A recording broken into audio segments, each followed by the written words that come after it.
కోట్లాది మంది భక్తుల మనోభావాలను దెబ్బతీసే అంశం ఈ తిరుపతి దేవస్థానం సంబంధించి లడ్డూల తయారీ అంశం. ఈ అంశాన్ని సుప్రీంకోర్టు ఏర్పాటు చేసిన సిబిఐ, అదేవిధంగా స్టేట్ గవర్నమెంట్ ఏర్పాటు చేసిన సిట్, ఈ రెండు కలిపి విచారణ చేపట్టడం జరిగింది.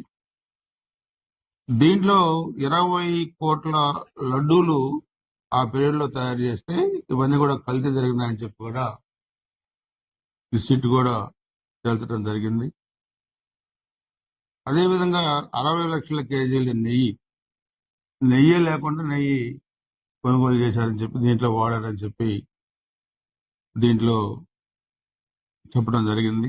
సో సిట్ ఇచ్చిన దాంట్లో నెయ్యికి బదులు ప్రమాదకరమైన కెమికల్స్, అదేవిధంగా దాంట్లో బీటా కెరోటిన్, నెయ్యిలో ప్రమాదకరమైన acetic acid, ester, lactic acid, palm oil రసాయనాలు కలిపి నెయ్యిలా మార్చిన గత ప్రభుత్వం అనేది సిట్లో ఇచ్చిన రిపోర్ట్. ఇది మన ఇచ్చింది కాదు.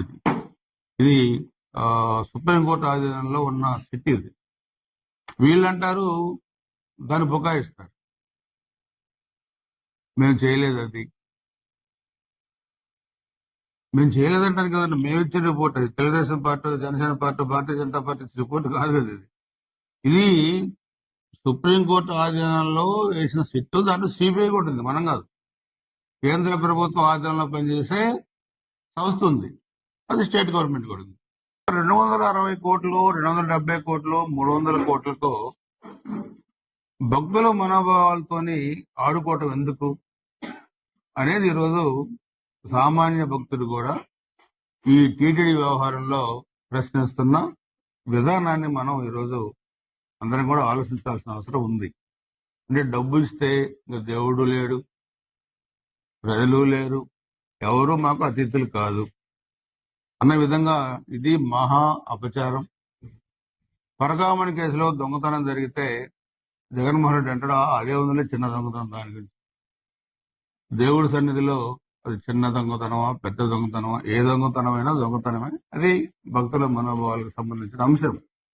సో ఇది మనం గతంలో కాంగ్రెస్ ప్రభుత్వంలో కానీ, గతంలో టీడీ కానీ, ఉమ్మడి రాష్ట్రంలో ప్రభుత్వాలు ఉన్నాయి. ఉన్నప్పుడు కూడా ఈ వ్యవహారం అనేది ఇప్పుడు ఇలాంటి వ్యవహారం జరగదు. టీటీడీని అపవిత్రం చేయడంతో పాటుగా అవమానకరమైన రీతిలో